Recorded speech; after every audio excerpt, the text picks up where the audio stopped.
Well, what is going on, everyone? Welcome back to Kitchen Table TCG and welcome to my TED Talk. Today we are going to be taking a look at each and every TCG and see what it is the cost to playing in the meta of these TCGs. And the idea here is if you were looking to pick up a new trading card game and you went into the websites and went into a store and asked somebody, how much does a deck cost? And you went in and Googled this and you went to purchase these decks, what would the barrier to entry into the hobby be? And I just want to evaluate all the games and then make some assumptions and make some things, make some points about it. So let's hop in. Let's take a look. You can just look at the info if you want and hit the like button and run away. Make sure you subscribe, or you can stick around for my commentary on all this and chat about it. So I have 3 points that I want to make, kind of 3 topics. And first off is that there is a necessity in trading card games between a player and a collector balance. And you need both. You cannot have a successful trading card game without a healthy balance between players and collectors. Players need to be able to get into the game. I really believe that long-term growth comes from a sustained player-based growth, and that as long as your player base is growing and more people are picking up the game, then the health of the game will continue to move forward. But that collectors are also what helps keeps LGSs in business. They are what collectors probably buy more product, in my opinion, than the players do. Where players gravitate a lot towards singles, collectors gravitate a lot towards buying up, inventory and sealed product. And this is not the video for that, but there has to be a balance between that. But new players also have a finite amount of resources in order to spend on games that, aren't their love. If you are a lover of Magic the Gathering and someone's trying to convince you to play Flesh and Blood, you have a finite amount of resources that you're willing to spend not on Magic the Gathering and on a new TCG. And so there has to be a balance there. And then that new hobbyist, people who have never played a TCG, are going to compare their investment to things like an Xbox or a kayak or a camera or another hobby that they could spend their money on. Those are the 3 hobbies that, I don't know, made sense in my life. Anyway, let's hop in and take a look at some of the data and take a look at what's the cost to play some of these games. We're going to start out with what I would call the mainstay competitive format in TCGs, which would be Magic the Gathering Modern. And I have always said in my life that Modern is too expensive for me to play. That is something that I have often said. That is what has prevented me from playing Modern and being involved in the Modern format and Magic the Gathering. I always felt like it was just too expensive. So let's take a look at that. We're going to take a look at the top deck lists here on Modern. The kind of number 1 Modern metagame right now is Murktide Regent, and that deck costs around $1,100. And your most expensive card in that deck is your Ragavan Nimble Pilferer, which costs about $75 a card. That's your most expensive. It used to be that these fetch lands and that kind of thing were the most expensive cards, but they just reprinted those. And now's actually a decent time to get into Modern if you were ever looking at it, just to get into the fetch lands. Obviously not to get into this deck because $1,100 is expensive. But that, it gets more expensive. That's the Is It Murktide. The other deck that is going around right now, almost 7% of the meta is this Elementals deck. And this is a much more expensive deck. You have a lot more fetch lands. It's 4 colors, so you have a lot more mana fixing that you have to hook up. You have to, connect with. And your most expensive card, though, is still $75. Your most expensive card in this deck is going to be the Cavern of Souls at $75. So that's kind of your biggest barrier of entry. Maybe close to Renin 7. I can't do the math in my head. Or Renin 6. That might actually be close. But yeah, so you're sitting at $1,800 for that. But in the format, you still have another deck that can be played at a cheaper price point, and that is Burn. And at 5% of the meta, you do have an entry point. If you want to just hop in, you can play Mono Red Burn, and your cheapest card there is $35. In I think the Bloodstained Mire is the most expensive card. Sorry, I said cheapest, but the most expensive card. So you can play mono red burn. That is always an option in Magic the Gathering, which has its ability, has its benefits. So here's some benefits of Modern. The cards don't rotate out, which is super good. You will always be able to play the deck that I did end up purchasing a Modern Humans deck. It's out of touch, but I can still go and pick it up and play. It's still it's still legal and all that kind of stuff. But you also have a lot of your values in lands that can be rotated to other formats or other games. You can use for your commander. A lot of that value is in your land slot, which is actually kind of it's kind of a preventer to getting into the game because the lands are more expensive. But once you are in there, you've got the money, right? You've got the cards. Now, the biggest issue I see in Modern is bans. You guys know my take on bans. I think that they don't do a great job at managing the format, and that there is a lot of unnecessary bans and that kind of stuff that just play test, and then we don't have to spend money on cards and lose money.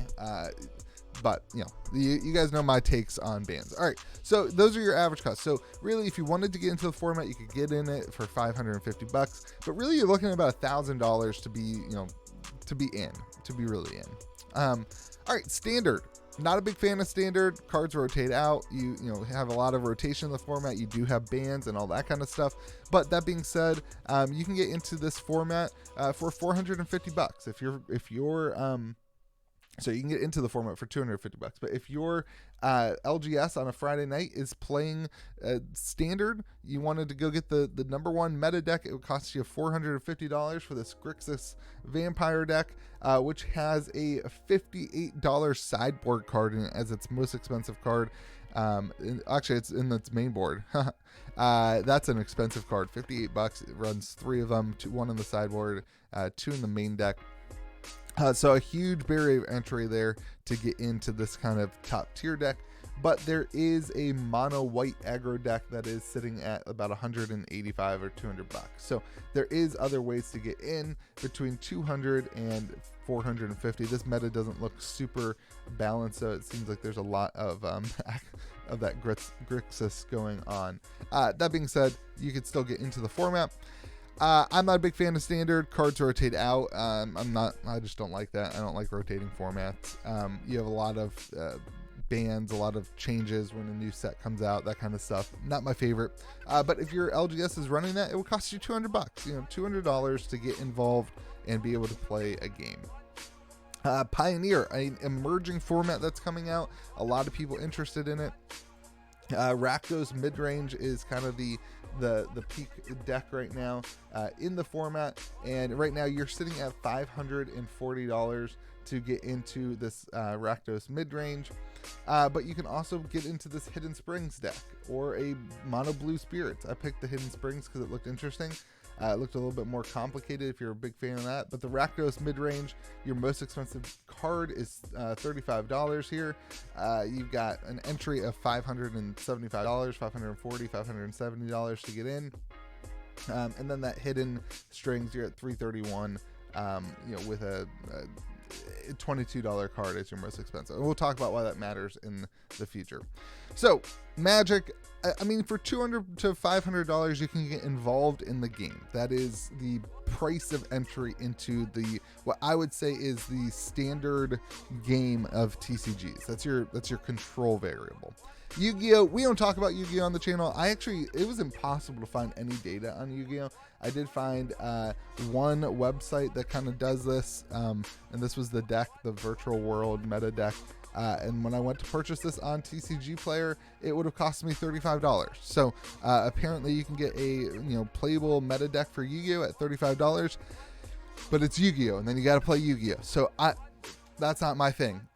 Let's move on. Pokemon. I did a research on Pokemon. Again, I don't play Pokemon yet. I do want to hop in and learn how to play Pokemon. These were the meta decks in Pokemon this past couple months. An Arceus V-Star deck that will run you $115. Most expensive card being the Arceus V-Star at $25. So that is a deck that has won some tournaments. And then another deck that was there was this Mew Genesect deck, which runs the Mew VMAX. That deck costs you $120. And the most expensive cards at like $25. All right, so that's Pokemon. Now let's get into Flesh and Blood. This channel's main game, the game that we talk about the most on my channel, is Flesh and Blood. What I did for this, and we're kind of like in a weird spot with the meta right now. So what I did with this is I took the approach of, if I were a new player and I was Googling what would I come across and what would I look for, and so I Googled meta decks for Flesh and Blood, and it took me to the Flesh and Blood website, where it was kind of, the ProQuest. So then I searched, okay, I want to know who won the recent ProQuest was the top thing, and then I just took these first place decks, and this is what I would have done if I were looking at this is just how I would have done it. So this is how I did it. So where I landed was 3 decks, a chain deck. Let me show you a chain deck, a prism deck, and a Bravo deck. That's just where I landed. So on chain, this is Joe Colin, I don't know, his deck list. Put that into TCG Player, and did the whole thing. This is the TCG Player mass entry. Costs $938 with your most expensive card for chain being, I don't remember what it was, 147.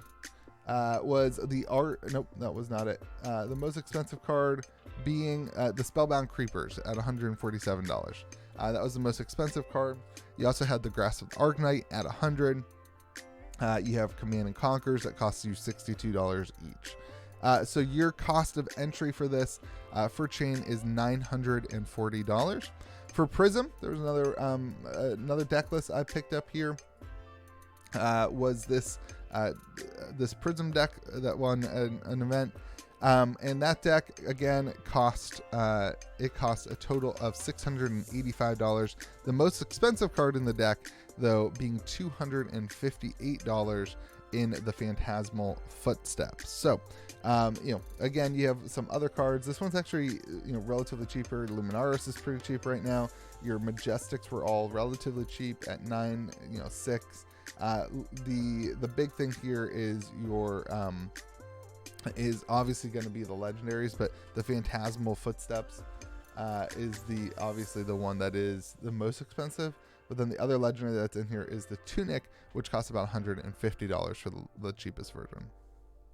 All right, and then I picked up a good friend of mine, Clark Jansen's. He won a ProQuest here. Clark Jansen's Bravo Showstopper deck, and I put that into TCG Player. And here we go. The most expensive card. The cost of the deck was $890. You've got some shipping there, so call it $820 if you want. But the most expensive card in the deck was the Grandor of Valhalla, whatever it is, at $270. And then you also have obviously the legendaries, which you've got the Rampart that's at $150 right now, which is the only legendary in the deck, which is great. So that being said, let's talk about some things. With Flesh and Blood, you can play the game without the equipment. That is one option. This is something I hear a lot of people say, is that, okay, just pick up the game and play it without the equipment. That's fine. It would be the same though as playing, I think you can make the same argument with Modern. You could say you can play without your fetch lands, right? You can play with basic lands, but you're going to be at a disadvantage. So I don't love that argument. The conversation here is somebody who wants to get involved with the TCG in a big way and actually be able to play and compete. So you can play without the game, without the equipment. Sure, you can do that. You're going to be at a big disadvantage. And honestly, I think it's a lesser game. I don't think it's as fun. I think one of the big sales pitches for Flesh and Blood is utilizing the equipment and being able to have fun, interacting with something different. And I think that's huge. Maybe there's better in slots and that kind of thing you can look into. The other thing though I want to say is that Blitz, I originally was going to do this and say this is the competitive formats, and then you have the non-competitive formats. You can make an argument to me that Blitz is like the non-competitive side of the game, but in Blitz you still need the equipment. So your barrier to entry doesn't really lower from the 3 card to the 2 card thing because you still need the equipment. So whatever. Here's a big win though. Once you have the equipment, you do have that equipment forever. It is kind of like your fetch lands. They don't really rotate out. Some of those weapons now we're seeing the living legend status kind of thing. There's a whole another pair. You can go down that rabbit trail if you want. But for the most part, once you have the equipment, you have it. It's a lot like the fetch lands.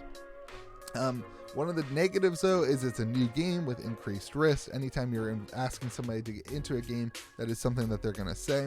And then obviously we have seen a lot of bans in Flesh and Blood. We've talked about it on the channel that do affect kind of what happens in the marketplace, and it does affect that kind of thing. So just the same thing as Modern. I think you're really seeing Flesh and Blood become this. The barrier to entry is very similar to the Modern, Magic the Gathering, which is, pass or fail for that. And lastly, let's hop into Metazoo, and then I'll share some final thoughts. Metazoo recently had the big Caster's Cup, and this is almost all the decks were this Quetzalcoatlus deck that was running around. And that deck list I put on into TCG Player, and it is $9,281. Now, that being said, the most expensive card in there is an $8,000 card here, the first place Caster card, which was only in one of the decks. So you can, if you take that out, and there's only one available anyway, it's at $481. I don't really know what to tell you with that. The main deck that won did have the first place Caster card in it. And then the other decks did not have that, and they were very similar. So I would say if you were picking up the deck, you wouldn't probably buy that. And so if you're looking to play the game, you'd be sitting at around $480 to pick up and play. Now, here's the issues that I have with this. A couple of things. You've got, the Prism Aura is $75, but you also have these promos that are really expensive. So the New Year's New Beginning is $99, I think. Let's do this. Yeah. First Anniversary Celebration is $99. That's the most expensive card in the deck. And so, yeah, that's going to be the barrier to entry there, is that you'd have to pick up that card. And this is, you've got a lot of prize support going on for Metazoo. $1.2 million next year, that kind of thing. You've got emerging metas. The game is still being figured out. A lot of people are diving into it to kind of figure out how to play, and it's emerging. But my kind of gripe here is, like, why are the promos that playable if they're that limited? If you're going to see a card that costs $100, it's a barrier to entry. It is what it is. So, yeah. All right. Let's go back to the main kind of point of contention here. That long-term growth comes from sustained player base growth. I'm all for player and collector balance. Obviously, on this channel, I gravitate towards a collector, but in my conversations with people, this is the issue. Not necessarily as much this. It's that the specific cards are that spending $250 on a card prevents somebody from wanting to be involved in the game. They may be willing to spend $250 on 5 different cards, and I think they're better off, and I think they are more likely to do that. But spending $250 on a single card gives people a little bit of a thing that they don't want to do. Spending $100, and so I think as you're looking at these games, I'd like to see an ability for them to become a little bit more accessible. I could do a video on like Pauper and Commoner. I think that's a really great way to do it. I think if you're trying to teach your friends how to play one of these new games, Metazoo, Flesh and Blood, teach them how to play Pauper, get them involved in the game. Commoner is, costs you $20 for the deck, costs you $5 for the deck, even less than that. Pauper Magic is a $50 deck. That's about what it costs to play in Pauper for Magic. So at the end of the day, man, like, I wish it was a little bit easier for players to get involved in these new games. I don't like $100 promos from Metazoo. I don't like the legendaries being so expensive and so hard to get. I wish that it was easier to do that, because I think that lowers the barrier of entry into this more, like, I think Magic's Pioneer format is almost perfect. It's almost perfect. Your most expensive cards, $30. You can kind of pick them up week to week. rather than having to drop $200 on a card. I think this format should be what most TCGs shoot for, which is like a $250 to $300 deck. You know, I can pop up the full format here, where the most expensive cards $20 to $30 to get in.